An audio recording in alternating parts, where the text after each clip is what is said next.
Hello friends आपनालोকক आको एबार स्वागतम जनाइছো आपनालोকৰ चेनेल लेट मी फाइटले।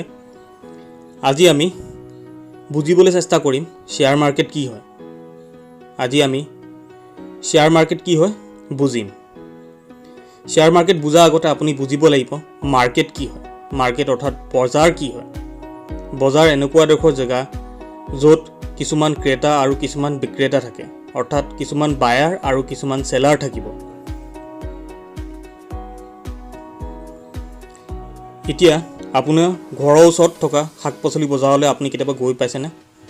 আপুনি গৈছে যদি তেতিয়াহ'লে নিশ্চয় দেখা পাইছে কিছুমান বেপাৰীয়ে নিজৰ বস্তুখিনি বেছি থাকে আৰু কিছুমান মানুহে তাত গৈ পেলাই নিজৰ কাৰণে বস্তু কিনিবৰ কাৰণে যায়।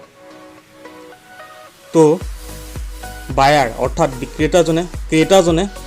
বিক্ৰেতাজনক ক'লে দাদা কলৰ দাম কিমান? বিক্ৰেতাজনে ক'লে কলৰ দাম 100 টকা। তেতিয়া ক্ৰেতাজন অৰ্থাৎ বায়াৰজনে কথাটো ভাবিব যে 100 টকা দিব লাগে নে নালাগে। কিন্তু ভাবা আগত কথা এটা আহিব, সেইটো হ'ব এভেইলেবিলিটি, উপলব্ধ। এভেইলেবিলিটিটো ডিপেণ্ড কৰিব দুটা বস্তুৰ ওপৰত, নাম্বাৰ অফ বায়াৰ্ছ মানে ক্ৰেতাৰ সংখ্যা আৰু সেলিং কোৱান্টিটি অৰ্থাৎ যোনটো বস্তু বিক্ৰী কৰি আছে তাৰ মাত্ৰা কিমান আছে। এই দুটাৰ ওপৰত ডিপেণ্ড কৰিব এভেইলেবিলিটি। যদি ক্ৰেতা বেছি থাকিব আৰু বস্তুৰ মাত্ৰাটো কম থাকিব, সেইটো সময়ত বস্তুটোৰ অভাৱ বুজাব, আৰু যেতিয়া বস্তুটোৰ অভাৱ হ'ব তেতিয়া বস্তুটোৰ দাম বাঢ়িব। ঠিক আছে? যেতিয়া ক্ৰেতা বেছি থাকিব সেলিং কোৱান্টিটিতকৈ, যেতিয়া বস্তুৰ মাত্ৰা বেছি থাকিব কিন্তু বায়াৰ্ছ কম থাকিব, ক্ৰেতা কম থাকিব, সেইটো সময়ত বস্তুটো জোখতকৈ বেছি আছে বুলি বুজাব। সেইটো সময়ত বস্তুটোৰ দাম কমি যাব। এতিয়া কি হয় শ্বেয়াৰ মাৰ্কেট? শ্বেয়াৰ মাৰ্কেট এনেকুৱা এডোখৰ বজাৰ, এনেকুৱা এখন বজাৰ য'ত কোম্পানীৰ শ্বেয়াৰ কিনা আৰু বেচা হয়।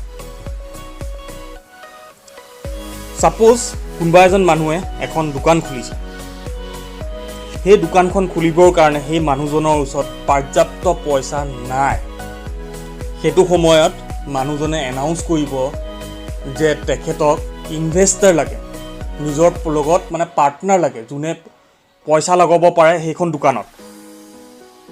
তো এনেকুৱা কেছত কি হ'ব, যোনজন মানুহে দোকানখন খুলিবলৈ লৈছে তেওঁ শ্বেয়াৰ মাৰ্কেটত শ্বেয়াৰ লঞ্চ কৰিব, শ্বেয়াৰ মুকলি কৰিব। ছাপোজ ধৰি লওক দোকানখন খুলিবলৈ 10,000 টকা লাগে। সেনেকুৱা কেছত কি হ'ব, মানুহজনে 100 টকীয়া 100টা শ্বেয়াৰ মাৰ্কেটত মুকলি কৰি দিব আৰু নিজৰ সামৰ্থ্য মতে কিছুমান শ্বেয়াৰ তাৰ পৰা নিজৰ ওচৰত লৈ ল'ব। যোনজন মানুহে শ্বেয়াৰটো মুকলি কৰিব তেখেতক প্ৰমোটাৰ বুলি কোৱা হয়। এতিয়া যোন মানুহেও শ্বেয়াৰ বজাৰৰ পৰা গৈ পেলাই সেই দোকানখনৰ শ্বেয়াৰ কিনিব, তেখেতৰ ওচৰত দোকানৰ মালিকনা থাকিব, অৰ্থাৎ দোকানখনৰ পৰা হোৱা মুনাফা তেখেতৰ লগত প্ৰমোটাৰজনে শ্বেয়াৰ কৰিব লাগিব। যোনটো প্ৰফিট হ'ব, সেইটো দোকানখনৰ যোনটো প্ৰফিট হ'ব প্ৰমোটাৰজনে শ্বেয়াৰ কিনা মানুহজনৰ লগত শ্বেয়াৰ কৰিব, আৰু সেই প্ৰফিট বিতৰণটোকে কোৱা হয় ডিভিডেণ্ড। এনেকুৱা ধৰণৰ মুনাফা বিতৰণটোক কোৱা হয় ডিভিডেণ্ড বুলি। আচ্ছা, এতিয়া শ্বেয়াৰ মাৰ্কেটৰ পৰা ইনকাম কেনেকৈ হয়? শ্বেয়াৰ মাৰ্কেটৰ পৰা ইনকাম হয় দুই প্ৰকাৰেদি। এটা হৈ গ'ল শ্বেয়াৰ প্ৰাইচ আৰু আনটো হৈ গ'ল ডিভিডেণ্ড অৰ্থাৎ মুনাফা বিতৰণ। এতিয়া মুনাফা বিতৰণটোতো আপোনালোকে বুজিলেই, এতিয়া বুজক শ্বেয়াৰ প্ৰাইচৰ পৰা কেনেকৈ আপোনালোকে ইনকাম কৰিব পাৰিব। ছাপোজ ধৰি লওক আপুনি কোনোবা এটা শ্বেয়াৰ কিনিছিলে 100 টকা দামত, আৰু 3 মাহৰ পিছত সেই শ্বেয়াৰটোৰ দাম হৈ গ'ল 500 টকা। সেনেকুৱা কেছত কি হ'ব, 500 - 100 400 টকা আপোনাৰ প্ৰফিট। যদি আপুনি 1 লাখ টকা ইনভেষ্ট কৰা হ'লে তেতিয়াহ'লে আপোনাৰ 5 লাখ টকা হৈ গ'লহেঁতেন, অৰ্থাৎ 4 লাখ টকাৰ আপোনাৰ ইনকাম হৈ গ'লহেঁতেন, 4 লাখ টকাৰ প্ৰফিট হৈ গ'লহেঁতেন। এতিয়া ভাৰতত দুখন এনেকুৱা বজাৰ আছে য'ত শ্বেয়াৰ কিনিব আৰু বেচিব পাৰি। এখন হৈ গ'ল NSE, আনখন হৈ গ'ল BSE, বম্বে ষ্টক এক্সচেঞ্জ আৰু নেশ্যনেল ষ্টক এক্সচেঞ্জ।